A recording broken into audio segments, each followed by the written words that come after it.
네, 마감 임박 특집 취업 골든타임 함께하고 계십니다. 이번 주는 다음 주 월요일부터 서류 조약 마감에 들어가는 CJ그룹에 대해서 살펴보고 있습니다.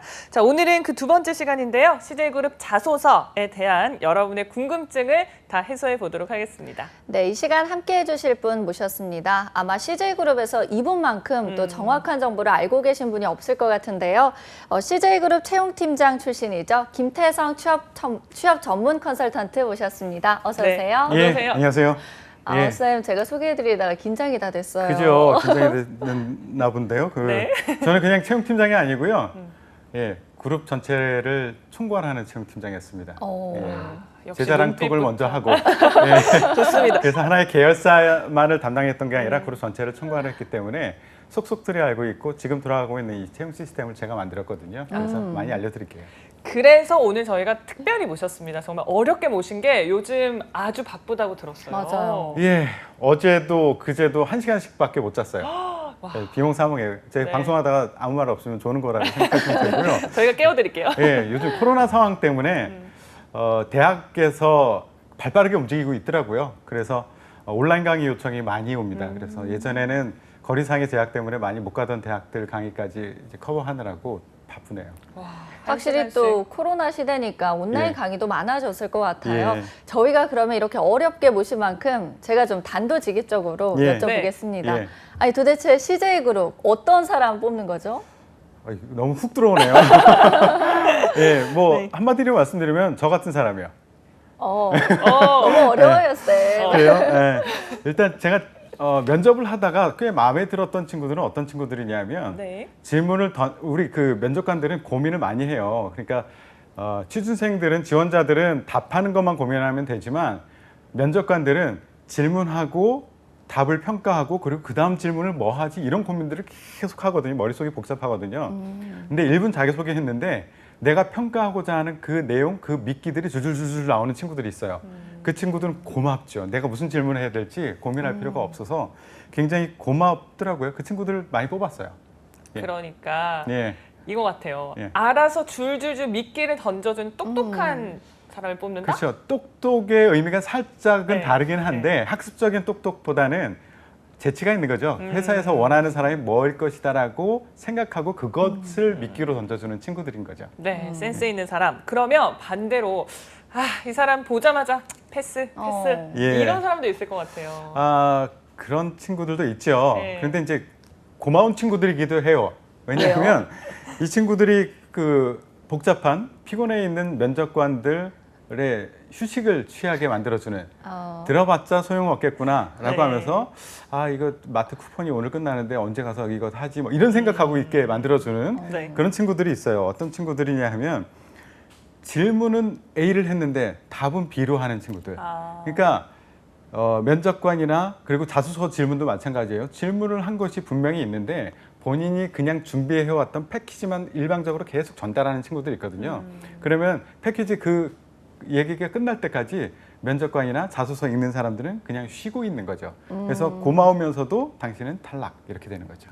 역시 면접관도 사람인가 봐요. 그렇죠? 얘기를 다 듣지는 않는 것 같아요. 예, 피곤해 있습니다. 굉장히 피곤해 있어요. 그래서 저도 처음 면접관으로 위촉이 됐을 때 집에 들어가서 정장을 벗지 못하고 그냥 쓰러져서 잤어요. 너무 피곤하더라고요. 그렇죠. 그 많은 지원자들을 또 보시려면 어떻게 보면 좀 전략적으로 판단할 예. 필요가 있으시다라는 생각이 드시고 그 전략 그 범위 안에 계셨으면 좋겠습니다. 무슨 얘기하는지 정확하게 모르겠지만요. 자, 그럼 알아들었습니다. 본격적으로 하반기 공채 살펴보려고 하는데 계열사별로 마감일이 조금씩 상이한 것 같아요. 예, 특이하죠. 예전하고 좀 달라진 것 같아요. CJ도 예전에는 CJ도 시작 시점, 끝 시점이 거의 동일했었는데 다른 기업들은 그렇게 많이들 하죠. 그런데 CJ는 이번에는 계열사별로 시작 시점은 같은데 끝나는 시점이 이제 여러 날짜로 바뀌었어요. 그래서 CJ E&M이나 CJ 올리브 네트워크스 같은 경우에는 21일 월요일까지 마감이고요.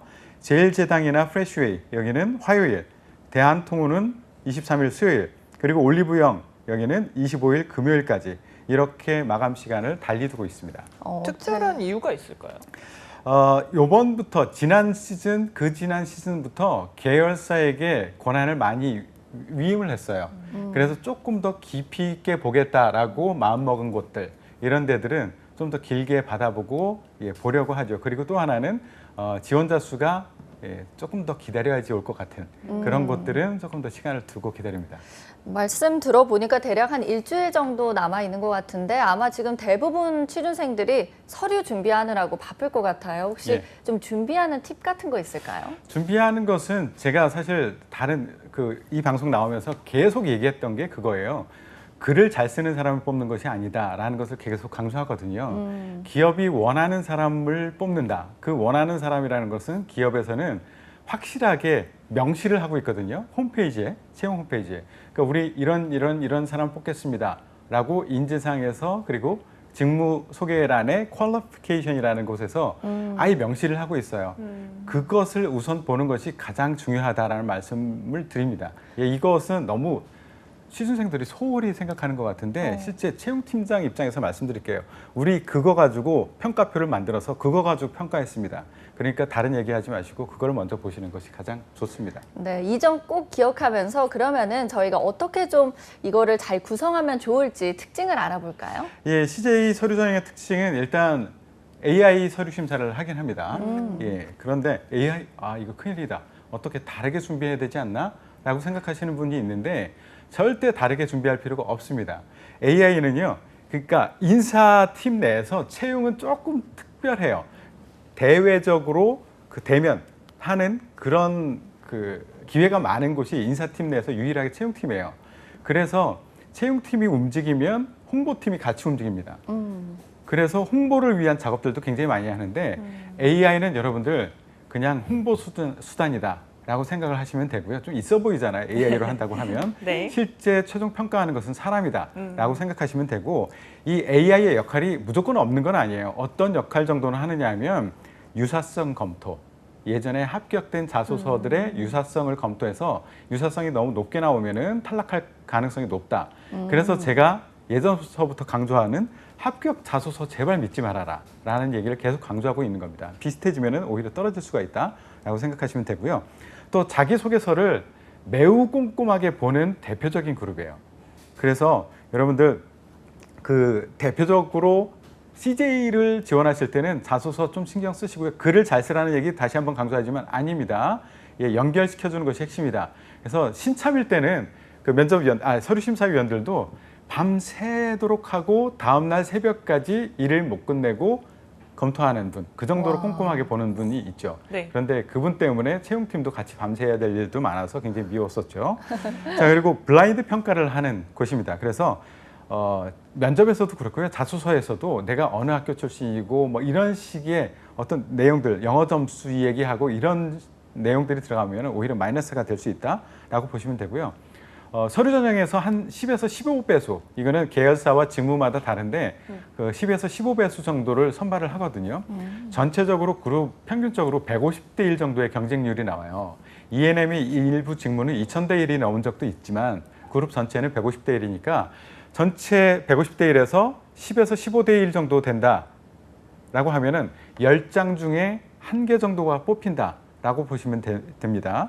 그리고 가장 큰 특징 중에 하나가 비즈니스와 직무에 대한 이해가 없으면은 답을 쓰지 못하는 그런 질문들로 구성이 되어 있습니다. 그래서 꼭 채용 홈피 그리고 유튜브 뭐 이런데 직무에 대한 소개들이 굉장히 상세하게 설명이 되어 있으니 여러분들은 그것을 꼭 참고해서 자소서를 써주셔야 됩니다. 네, 잠시 후 이제 자세한 팁을 여쭤보도록 하고 CJ그룹이 이렇게 자소서를 꼼꼼하게 보는 이유가 있을까요? 일단 회장님이 사람에 대한 욕심이 많으세요.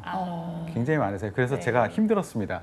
그러니까 도저히 경력사원일 경우에도 도저히 우리 회사 안 올 것 같은데 싶은 사람을 데리고 와라 라고 하면 저는 그 사람을 데리고 오기 위해서 수도 없이 고생을 했었죠. 네. 그리고 신입사원 뽑을 때도 굉장히 애착을 가지시고 직접 면접에도 참여하시기도 해요.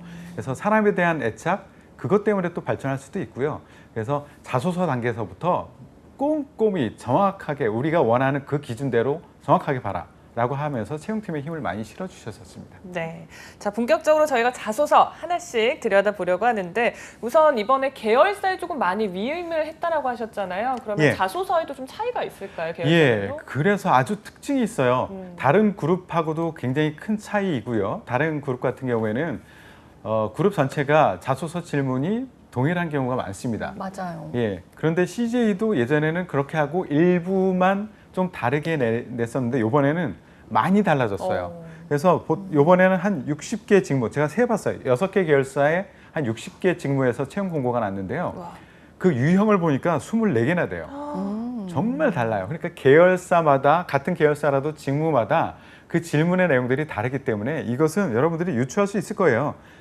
그만큼 계열사의 비즈니스 그리고 직무에 대한 이해가 매우 중요하다는 것, 이것을 유추할 수 있을 거고요. 그리고 대부분 질문이 3개로 구성되어 있습니다. 질문이 3개인데 보통 800에서 1000자 정도로 쓰게 되어 있고요. 어떤 데는 2개인 데들도 있어요. 올리브 네트워크스의 5개의 직무 같은 경우에는 질문이 2개이고요. 오히려 제일제당의 R&D라든가 그리고 CJ E&M 일부 직무 같은 경우에는 질문이 4개인 곳들도 있습니다. 계열사나 직무별로 문제 유형도 또 질문 개수도 다 다른데 정말 복잡하지 않나 하는 생각이 듭니다. 저희가 그러면 이제 자소서 항목들이 어떤 내용들로 구성되어 있는지 하나씩 알아볼게요. 예, 일단 보통의 경우는 3개로 구성되어 있는데요. 1번 질문은 대부분 같아요.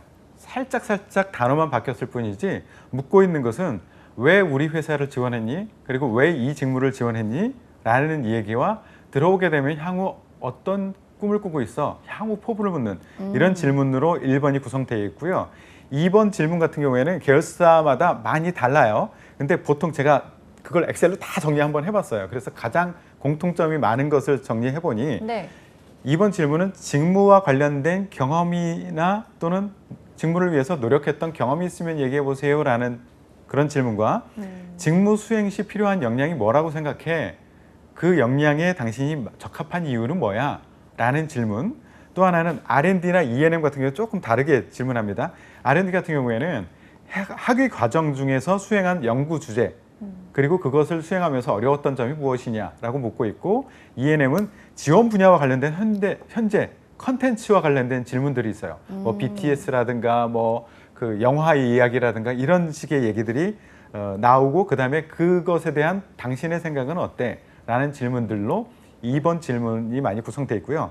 3번이나 4번 질문 같은 경우에도 계열사나 직무마다 좀 다르긴 한데 보통 지원 분야가 속해 있는 산업이 있죠. 네. 그 산업의 트렌드, 지금 현황 이런 것들을 이야기를 앞에다 배경을 깔아놓고 그 상황에서 지원자 생각에는 어떻게 우리가 나왔으면 좋겠어? 라는 지원자의 아이디어를 묻는 그런 질문이 가장 많았고요.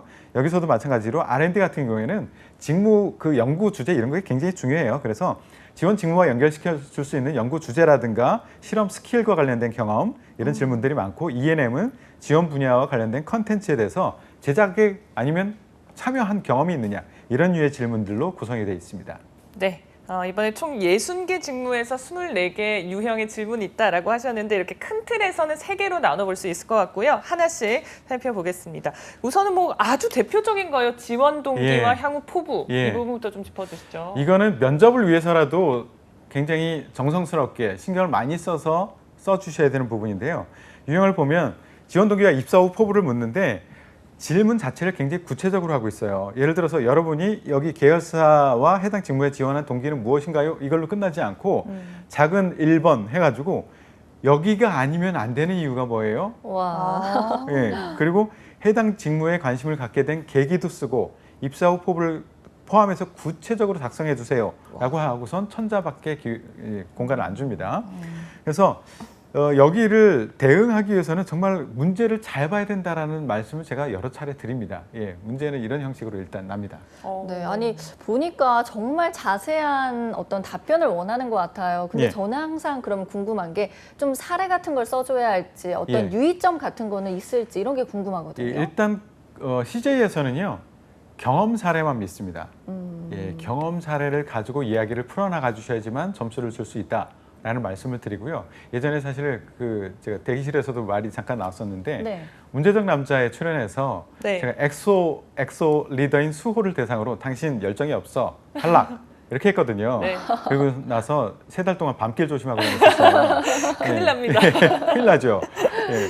근데 그 이유가 저는 네. 개인적으로 그 친구 정말 마음에 들었어요. 그런데 그 이유가 열정이 있다는 것을 경험으로 말해달라라고 얘기하는데 경험이 아니라 본인의 의지와 소망으로 계속 얘기를 하더라고요. 그래서 점수를 줄 수 없었거든요.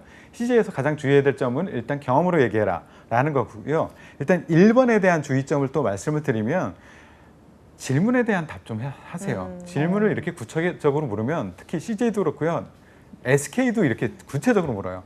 여기는 거기서 말하라고 하는 것은 다 짚어줘야 됩니다. 그래서 질문에서는 A를 물었는데 B를 대답하는 경우가 있어요. 우리가 일상적인 대화에서도 밥 먹었니? 이랬더니 날씨가 점점 섬선해지는데 이거 때리고 싶잖아요. 그렇죠. 동문서답이죠. 예. 완전.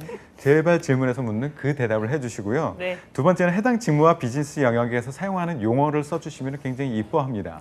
예, 그만큼 이 친구가 이 비즈니스, 이 직무에 대해서 깊이 있게 알아봤구나라는 느낌을 줄 수 있어요. 그래서 그런 장점이 하나 있고요. 그래서 가능한 좀 문어체보다 구어체를 중간중간에 섞어주시는 것, 현직에서 쓰는 그런 구어체를 섞어주시는 것들도 괜찮고요. 또 하나는 향후 포부 쓸 때는 밸런스를 좀 맞춰주시는 게 좋거든요. 그래서 단기적인 거와 중장기적인 것을 밸런스를 맞춰서 같이 구어체적인 문장으로 같이 써주시면 현업의 용어라는 거죠. 현업의 용어로 써주시면 좋은 점수 받을 수 있을 겁니다. 네. 제발 질문과 연관 있는 또 현업에서 쓸 수 있는 언어를 써서 경험을 작성을 해주시면 될 것 같습니다. 그러면 실제로 좀 어떻게 구성을 해야 될까요? 예, 요게 어떤 내용을 무엇을 쓰느냐도 굉장히 중요한데 이 글의 흐름을 어떻게 가져가는 것이 평가위원들, 자소서 평가위원들의 귀에 그 머리에 쏙쏙 박히느냐 이것도 굉장히 중요하거든요. 그래서 꼭 이렇게 쓰라 이거는 아니지만 그래도 이렇게 쓰니까 잘 들어오더라라고 하는 글의 흐름은 있어요. 그래서 보통의 경우에는 내가 회사나 직무를 선택하는 기준, 나의 직업관 요것을 맨 앞에다 한 문장 또는 두 문장으로 먼저 적어 놓으세요. 그리고 나서 크게 천자라고 하면 한 반 정도를 나눠서 처음에는 이 회사나 이 직무가 내가 기업을 선택하는 또는 직무를 선택하는 그 기준에 이렇게 맞아떨어져 라는 이야기를 하나하나 조목조목 짚어나가는 겁니다. 그리고 나서 나머지 반은 내가 이런 공부를 했고 이런 지식을 습득했고 이런 경험을 쌓았기 때문에 이 회사에서 원하는 이것에 이 비즈니스를 같이 해나갈 수 있는 바로 그 사람이야 라는 것을 경험 사례로 뒤에서 이야기를 풀어나가 주시면 이 글의 흐름으로 얘기를 해주시면 잘 읽히더라고요. 확실히 또 잘 읽히는 게 이해하기도 쉬운 것 같아요. 그렇죠. 그런데 좀 주의하셔야 될 게 잘 읽히기 위해서 자꾸 스토리 얘기를 하니까 재밌게만 쓰려고 하거든요. 재밌게 쓰는 것보다는 좀 담백하더라도 글의 구조가 더 중요하다는 말씀을 추가로 드립니다. 네. 그럼 저희가 또 바로 이어서 CJ그룹 자소서에서 자주 등장하는 두 번째 유형 한번 알아볼게요. 뭐 대체적으로 직무 역량 또 경험 관련된 준비 노력 같은 걸 물어본다고 했는데 이 점은 어떻게 좀 풀어보면 좋을까요? 직무와 관련된 경험 이런 것들은 일단 정확하게 말하면은 직무와 직접 연관된 경험을 묻는 것은 아닙니다. 그러니까 직무와 직무 역량을 좀 구분을 해야 되거든요. 그러니까 직무에서 이 직무를 잘 수행하기 위해서 필요로 하는 직무 역량이라는 것을 홈페이지에다가 정의를 해놨어요. 그래서 우리는 초점을 직무가 아니라 직무 역량에 초점을 맞춰서 이야기를 풀어주시면 되거든요. 그래서 일단 그 질문들을 보면 이렇게 많이들 묻고 있어요. 이 직무를 수행하기 위해서 필요하다고 생각하는 직무 역량이 무엇이라고 생각하는지 본인의 생각을 얘기해봐라. 이렇게 많이 묻고 있고 그래서 이 직무에 당신이 어울리는 이유가 뭐야? 라고 뒤에다가 이제 근거를 대라라고 하거든요. 네. 이거는 어떻게 접근을 하면 좋으느냐 하면 일단 제일 처음에는요. 여러분들이 여러분 생각대로 임의로 필요한 직무 역량을 정의하지 마세요. 뭐냐면 제가 아까도 잠깐 말씀드렸듯이 CJ에서는 이 직무를 수행하기 위해서는 꼭 필요한 역량이 무엇이다라는 것을 그냥 채용팀장이 정한 것이 아니라 현업에 있는 사람들한테 수차례 물어보고 토의하고 해가지고 정의해 놓은 직무 역량이라는 게 있어요. 그거를 꼭꼭 숨겨놨느냐? 그게 아닙니다. 채용 홈페이지에 아주 잘 보이는 곳에다 올려놨어요. 이 채용팀장이 제가 회장님한테 채용 기획서를 보고를 할 때 용어를 썼던 것 중에서 셀프 스크린을 강화하겠습니다라고 쓴 게 있거든요. 그게 뭐냐? 우리가 걸러내는 것 대신에 지원하는 사람 자체도 스스로 걸러내도록 하는 것. 이것을 목적으로 하고 있거든요. 채용 홈페이지에 가서 직무 역량을 보고 내가 그거 연결시켜 줄 수 있는 그 내용이 없다면 지원을 포기하시는 게 답일 수도 있어요. 우리는 그거 가지고 평가를 하거든요. 그래서 다시 한번 정리를 하면 직무에서 필요로 하는 그 직무 역량을 내가 정의를 하지 말고 채용 홈페이지에 들어가서 그것을 하나하나 뽑아내는 것, 이것이 매우 중요하다라는 얘기를 드립니다. 네, 이렇게 예. 직무 역량 그리고 직무에 대해서 정의하는 게 중요한데 첫 번째 홈페이지에서 확인을 하라라고 예. 하셨습니다. 혹시 이 밖에 또 다른 팁들이 있을까요? 예, 거기서 채용 홈페이지에 가보면 직무 소개란이 있고요. 네. 거기 보면 이 직무가 어떤 일을 하는 것인지, 그리고 이 직무를 수행하기 위해서 필요한 것, qualification이라는 표현을 쓰는데요. 거기서는. 그리고 이 일을 계속 수행하면은 앞으로 어떤 일을 해나갈 수 있어라는 커리어 패스, 뭐 비전 이렇게 구분해서 설명을 하는데 qualification이라고 되어 있는 그 부분을 집중해서 거기서 키워드를 일단 뽑아내는 겁니다. 뽑아내서 그 키워드와 나의 경험 또는 지식을 연결시켜주는 작업, 이거부터 하세요. 그리고 나서 연결된 그것만을 뽑아서, 그러니까 내가 자랑하고 싶은 게 정말 많더라도 난 책임감도 있고 팀워크도 있고 그렇다고 하더라도, 예를 들어 푸드 세일즈에서 우리는 분석력과 소통의 능력이 필요해 라고 정의를 해놨는데 내가 자랑하고 싶은 게 책임감과 분석력이야, 책임감과 팀워크야. 네. 아무리 자랑해도 소용이 없거든요. 평가를 못 받아. 그러니까 연결시켜주는 작업을 가장 마지막에 해줘라. 그리고 나서 구조화된 기술을 해라. 구조화된 기술은 맨 앞에 두 가지식으로 한마디로 정의를 하고 그 뒤에 근거를 탄탄하게 받쳐주는 그런 형태로 이야기를 풀어나가 주시면 잘 읽히기도 하고 내가 원하는 그것이기 때문에 점수를 받기도 좋습니다. 와, 핵심 꿀팁이 대방출된 것 그러니까요. 같아요. 너무너무 많이 나와서 이거 잘 메모해 네. 두시면 정말 도움 많이 될 것 같아요. 제가 봤을 때는 좀 헷갈릴 수 있는 게 직무와 직무 역량 자체를 좀 어떻게 정의해야 할까 어려워하시는 분들도 있을 것 예. 같아요. 그런 질문을 하는 친구들도 있어요. 만약에 우리 CJ 그룹에서 서비스를 대면으로 하는, 고객 대면으로 서비스를 하는 친구가 있어. 그러면 내가 예를 들어서 뚜레쥬르, 지금 뚜레쥬르는 이제 매물로 나오긴 했지만 네네. 뚜레쥬르가 아니라 그 빕스로 합시다. 빕스에 지원을 했는데 그 스토어 매니저로 지원을 했어요. 네. 거기는 대면으로 고객 서비스를 굉장히 많이 하는 곳이에요. 그런데 나는 음식점 이런 데서 일을 해본 적이 없는데 저는 직무 경험이 없는데요. 이거를 쓸 수 있을까요? 이런 질문들을 많이 하거든요. 근데 제가 물어보다 보면 이 친구는 공항에서 일도 했고요. 호텔에서도 일을 해본 적이 있어요. 그렇다면 해라. 뭐냐면 당신은 빕스에서 일해본 적, 식품 쪽에서 일해본 적은 없지만 그쪽에서 일하기 위해서 필요로 하는 대면, 그 서비스 마인드가 있고 그리고 대면 서비스를 그 고객 중심의 사고를 할 줄 알고 이런 직무 역량이 있지 않느냐. 그것을 호텔에서 일할 때, 공항에서 일할 때 충분히 겪어보지 않았느냐. 다양한 불특정 다수를 대상으로 서비스를 하면서 각종 진상들을 만나보고 그 진상들을 현명하게 대처해보지 않았느냐.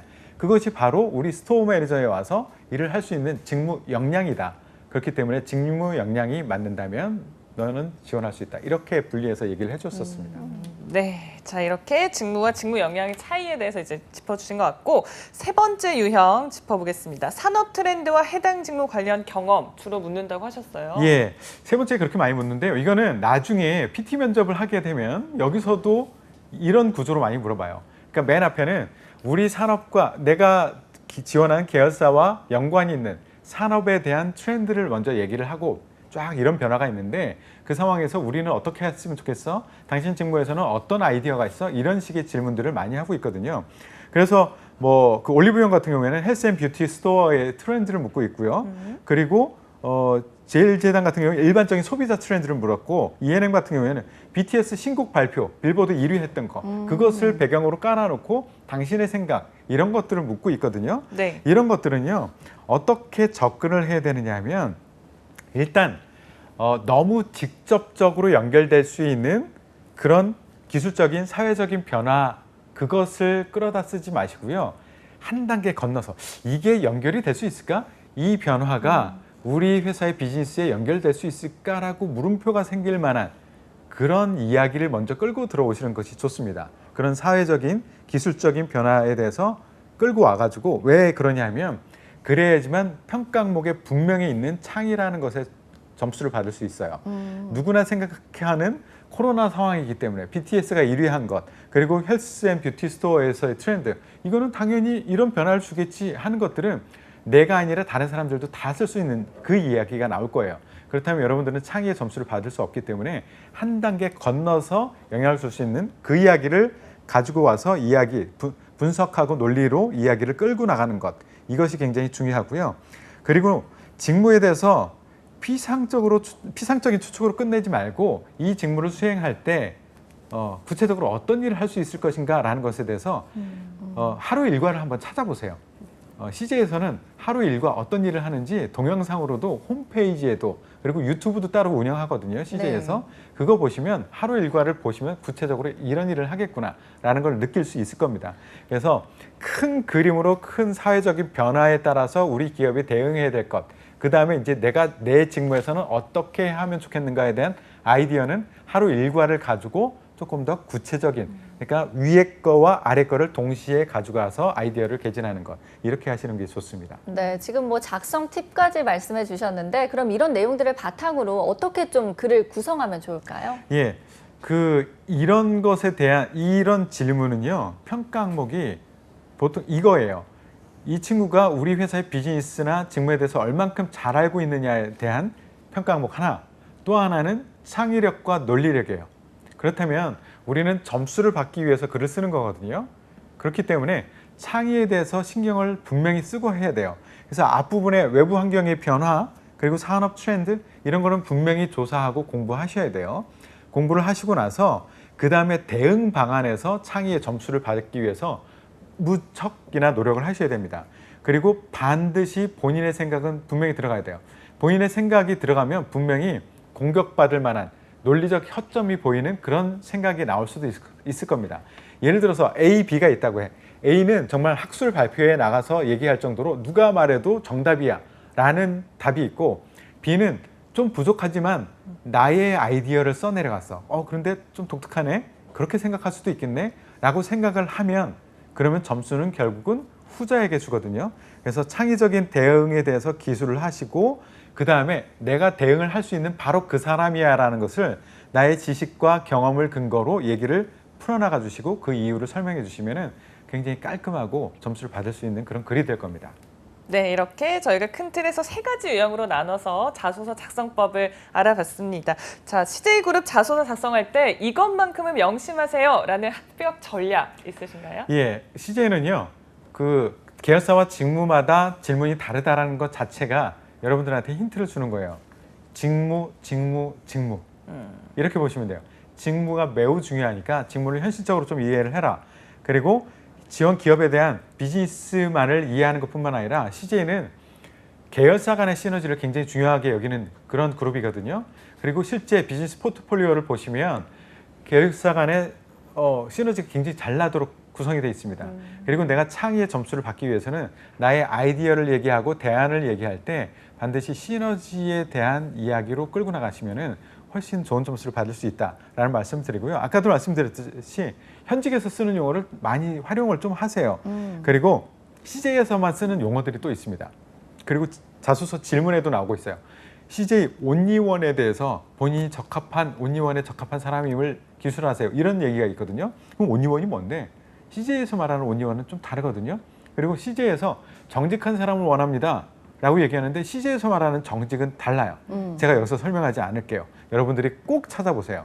그래서 CJ에서만 쓰는 그 용어의 정확한 의미를 파악하고 써야지만 제대로 된 자소서가 나올 수 있다.